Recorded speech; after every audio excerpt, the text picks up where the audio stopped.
as close as brothers. They were tight. They were really close. But tragedy and betrayal would rip them apart. I'm sure they didn't know the extent of his pain and his destruction. And ruin both their lives. I never thought I'd ever have a friend that did something like that. Keep your friends close and your enemies closer.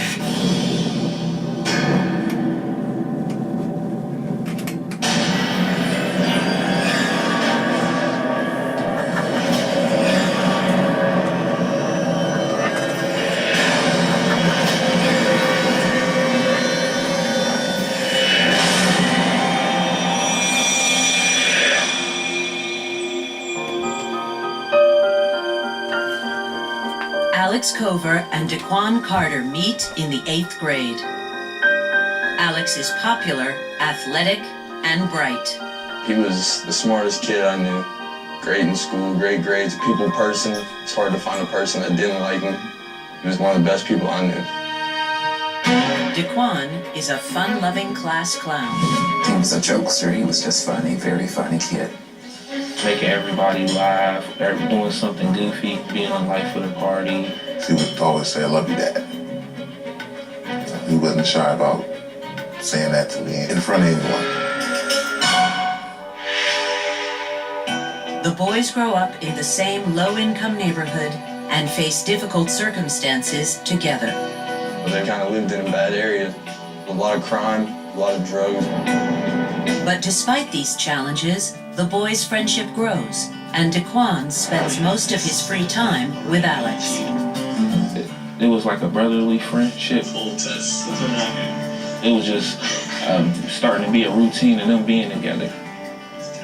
When I call Quan, I'd be like, "Where you at?" "I'm over at Alex's house." They were very good friends. He would call all the time. They really became very close. At Alex's house, Daquan became, pretty close with the family. Alex's mother, she liked Daquan a lot. They really had taken him in. The whole family seemed close with Daquan and vice versa. And he'd have dinners there and sleep over. They was definitely best friends. But their close friendship is about to be tested. One day in the fall of 2006, Daquan and Alex are playing football, expecting Alex's brother Nicholas to join them. But when he doesn't appear, Alex goes into the house to find him.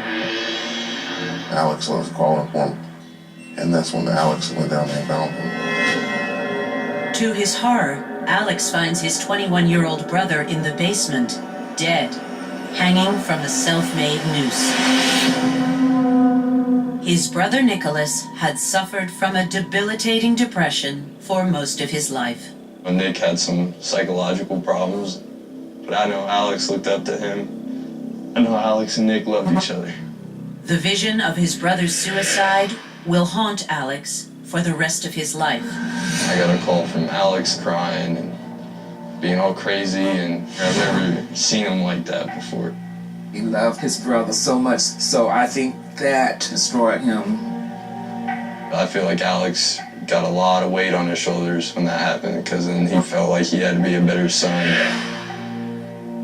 After that happened, he was never focused on one thing at a time. He was constantly in all directions. His brother's suicide was a very, very traumatic event for him. And I think that had a real impact.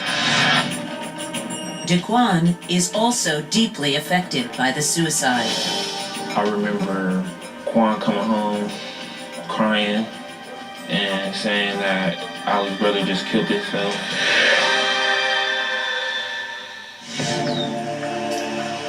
Daquan tries to help his best friend through the tragedy as best he can. Daquan was a pallbearer and helped Alex put Nicholas in the ground. So that's a pretty big deal. Somebody asked you to do that. I definitely think it brought them closer. When your buddies goes through a hard time, you're gonna be there and support them. And that's what Quan did. Once that happened, I seen that Quan was like close to him. Be his pallbearer at his brother's funeral, to be there for him, help him cope. It takes somebody special to do something like that. But even Daquan's heartfelt attempts to comfort his friend are not enough to soften Alex's devastation. Alex went from being so happy to just constantly being sad. He started suffering from nightmares. He said he always saw his brother in all his dreams. I think that's when Alex's life changed for the worse. Alex began self-medicating. He became kind of swallowed up by the streets and began abusing drugs and alcohol pretty significantly to kind of numb the pain. Consumed by his grief, Alex begins to make a series of bad choices. Alex started hanging out with people that he had no business hanging out with. Excessive drinking, excessive drug use, stopped going to school. There was some anger stored up in him, and he was making that bad change. Only a few months later, Daquan also goes through a rough time when his parents separate. He drops out of school and starts spending more time on the streets. Hanging with the wrong crowd, being in the wrong place at the wrong time. Just getting into bad things. Living hard though. Living like there's no tomorrow. The boys had turned to drugs and alcohol. They're making dumb decisions. Both young men are headed down a perilous path, one that will soon threaten their friendship. When Alex's mom realizes that her son is doing drugs, she blames it on Daquan and tells him he's not to come around their house anymore. No longer welcome at my house. What did I do? I was shocked, angry. It drives a wedge between the two close friends. They always seemed cordial with each other, but they weren't really that good of buddies after that. A few weeks later, in August 2009, someone breaks into Alex's house and steals his mother's jewelry. Alex was definitely pissed. I would have been. Any person would have been. And even more shocking, rumor has it that his friend Daquan did it to get back at Alex for being thrown out of his house. Alex was absolutely shocked. I'm sure he knew where Alex's parents kept some valuable things, and I think he took advantage of that. But Daquan denies he had any involvement in the robbery. Daquan actually told me he didn't break into Alex's house. He said it wasn't true. Little does anyone know, the robbery is just the first step of what will escalate into a deadly vendetta. That this young man would betray him was overwhelming to him. I was shocked. I know what he did will never be forgotten. 18-year-old Alex is furious. He believes that his good friend Daquan was behind the robbery of his parents' home. People started coming to him and saying, "We've got it on good authority that it was Daquan that committed the burglary." This is somebody that helped you bury your brother, hugged you at the funeral and said he loves you, and then did that to you. He felt betrayed. But Daquan vehemently denies that he had anything to do with the robbery. I believe him. I didn't ask my own question. Despite Alex's feelings of betrayal and anger, he doesn't call the police. This particular area of Columbus had developed their own rules. And one of those rules was that you don't call the police. That's not the way they do it. They solve their problems with their fists. And a few days later, Alex angrily confronts Daquan. Alex had been looking for him, and I guess they got into a fight. Angry words quickly escalate into violence. Wasn't me, I don't know. Both got punched in the face. I know it's you! Get out of here! A furious Alex walks off, and the boys go their separate ways. Despite feeling angry and betrayed, he doesn't press charges, but their friendship of 4 years is over. He lost trust in somebody that he put trust in. He betrayed him. And you lose Alex's trust once, you're not getting it back. And I think that's a good way to live your life. It weeds people out fast. And he found out that he probably shouldn't be friends with Quan. He turned into one of Alex's enemies after that. And Daquan is angry that Alex believes he committed the robbery. He was just like, I didn't do it, and if I gotta defend myself, I'm gonna defend myself. He just wanted to just end the friendship.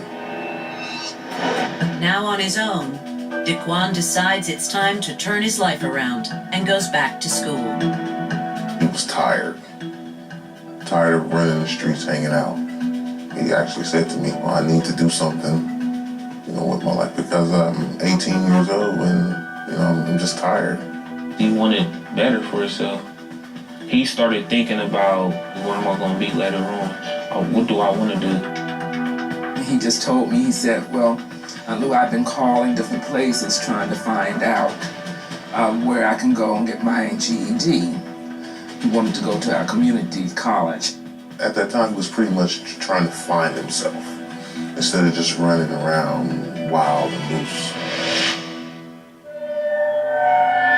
Meanwhile, Alex's life continues to spiral downward, and he becomes even more withdrawn. Alex never knew what it really felt like to be depressed. I think that hit him hard, and it was a lot for him to take in at the time. And I don't think he ever sat down and asked himself how he was feeling. I think he just continued, put it away. That's how the mindset he got into. Alex can't seem to get over the sense of betrayal by his former best friend, and is harboring a deep-seated grudge. In the months that followed, it festered. He would alternate between letting it go, and then all of those feelings of betrayal would come out.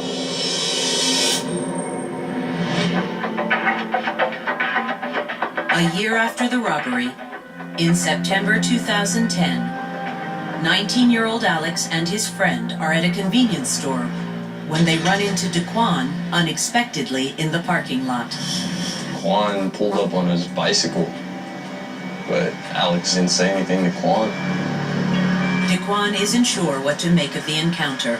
He told me he had seen Alex, and he said something didn't seem right. He said that when they saw me, they looked spooked, they looked shocked to see me. He said they didn't say anything to me, and he said they just left. In fact, the encounter deeply affects Alex.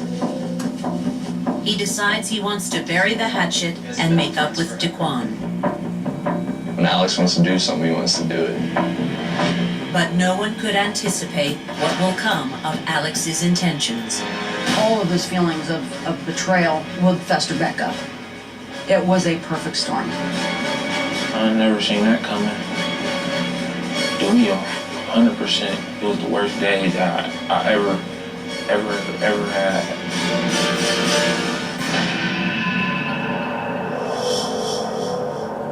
After unexpectedly running into his former best friend in a parking lot, Alex tells friends he wants to go to Daquan's place to sort out their differences later that night. The two haven't spoken in more than a year. I didn't think going to Quan's house was a good idea at all, just because of their past. Before he goes to Daquan's, Alex begins to drink heavily, mixing alcohol with prescription drugs. He wanted to be left alone, so I respected him and left him alone, His friend falls asleep on the couch, while Alex continues drinking. Even though Alex claims he wants to reconcile with Daquan, as he becomes more and more intoxicated, his mood begins to change. And Alex was pacing back and forth. It woke me up off my couch. He had to look kind of stressed out. And I asked him if he was all right, and he said he needed a minute. I just remember him covered in sweat. And then I saw something changed in his face. And then all of a sudden, Alex just grabbed his pack of cigarettes, left, didn't say a word to me. He was gone. Alex leaves the house around midnight. And when an hour passes, his friend becomes concerned and tries to contact him. I called him, left messages, sent text messages, trying to hunt him down. I personally thought he was going to hurt himself, like his brother who committed suicide. That's what I was terrified of. Meanwhile, Daquan is at home relaxing. His father texts him, letting him know that he is coming home with pizza. And he texts me back, cool, with a smiley face. And then he's like, all right, Dad, I love you. I text him back, love you too. You know, like we always do. Daquan waits for his dad outside, but he is surprised when Alex suddenly shows up. It was just Quan and Alex. And they were talking, and it was really late. Alex tells Daquan he wants to put the past behind him. They talked face to face, shook hands and everything. Thought they were going to become friends again. Then Alex asks Daquan if he wants to smoke some pot.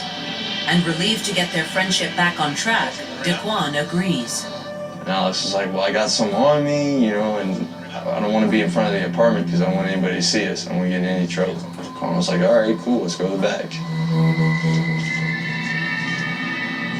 The two young men head towards the back of the building. But nothing goes as planned. Because they were friends. And they were really close. I never would have imagined anything like that happening. It was really shocking.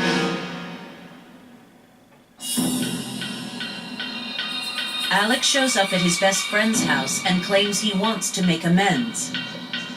As a peace offering, he invites Daquan to the back of the building to get high. Quan was like, all right, cool, let's go to the back. But unbeknownst to Daquan, Alex has an entirely different agenda. Alex didn't know how to cope. It was eating away at him. Alex just couldn't get beyond that burglary. As they make their way to the back of the building, something shocking occurs. Instead of taking drugs out of his pocket, Alex suddenly pulls out a gun. I don't think Quan even saw the gun. I don't even think Quan had time to react to seeing a gun. Without any warning, Alex fires.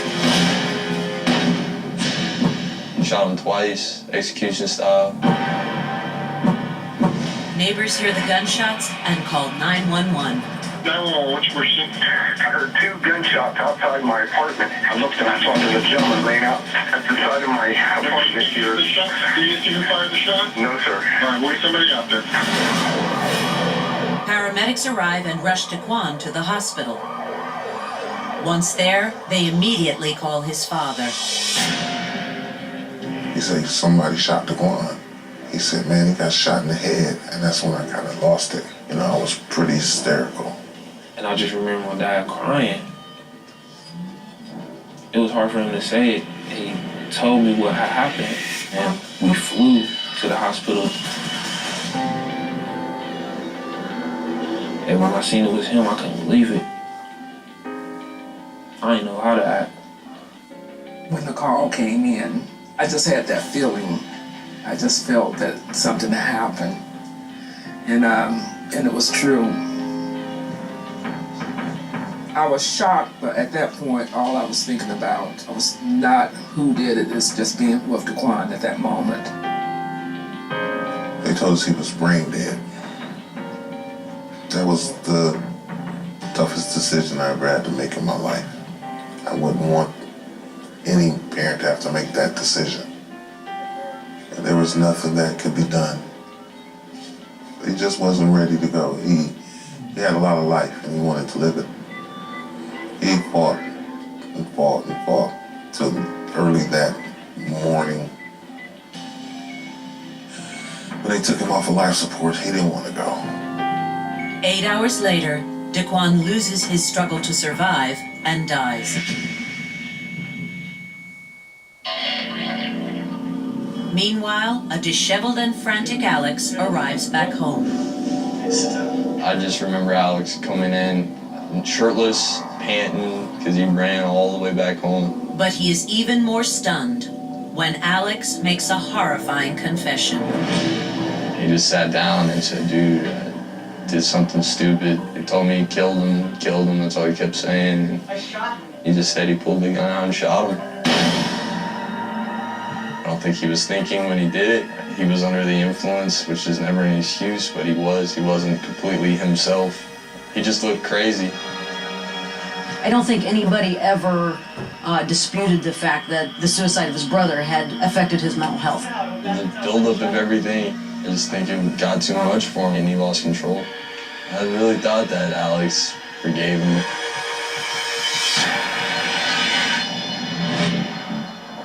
Authorities immediately launch an investigation. They start by questioning neighbors who tell police they saw Alex outside Daquan's home just before the murder. Somehow word traveled around the neighborhood. They knew Alex and Quan had a beef, and so they immediately thought it was Alex right off the bat. The next day, 19-year-old Alex Cover is arrested and charged with the murder of his one-time best friend, Daquan Carter. A year after the murder, Alex pleads guilty to killing his friend. Charged with involuntary manslaughter, he is ordered to undergo treatment for post-traumatic stress disorder due to his brother's suicide. He is sentenced to 18 years in prison. By the time he was sentenced, he was ready to accept his punishment. It was never lost on him the sad and tragic irony of taking somebody else's son when his parents had experienced that. That was never lost on him. And he just kept saying sorry for what he did and was sad, was kind of tearing up. Finally hit him. Like, oh boy, like he's going to jail for a long time. Alex apologizes in court for ending the life of his friend, who was once as close as his own brother. I just want to say I'm sorry for what I did. I regret it very, very much. Alex's mother, Nancy, also makes a heartfelt statement to Daquan's family in the courtroom. I'm terribly sorry for your loss. Alex and Quan were best friends. Quan spent hundreds of nights at my house. He was a sweet kid. But the apologies can't bring Daquan back or ease the pain of so many affected by the tragedy. He destroyed two families because he destroyed our family by taking Daquan, but he also destroyed his family because now his mother has a son that's taken away from her and incarcerated now. When I just think about Quan, it's like a piece of my life is missing. It was a bond between me, Daquan, and my dad that I would never have with nobody else, ever. And I just can't get that back. I just remember just sitting out looking at Quan's picture like, I will never see Quan again. I will never see him again, but through this picture. It doesn't get any easier. Pain never goes away. I miss him.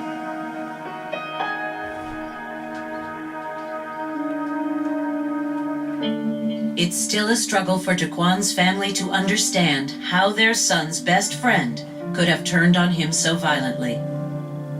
Because they were friends, and they were really close. I never would have imagined anything like that happening. Quan really believed in his heart, like, yeah, that's my friend. That was been the last person I would have thought about to kill my brother.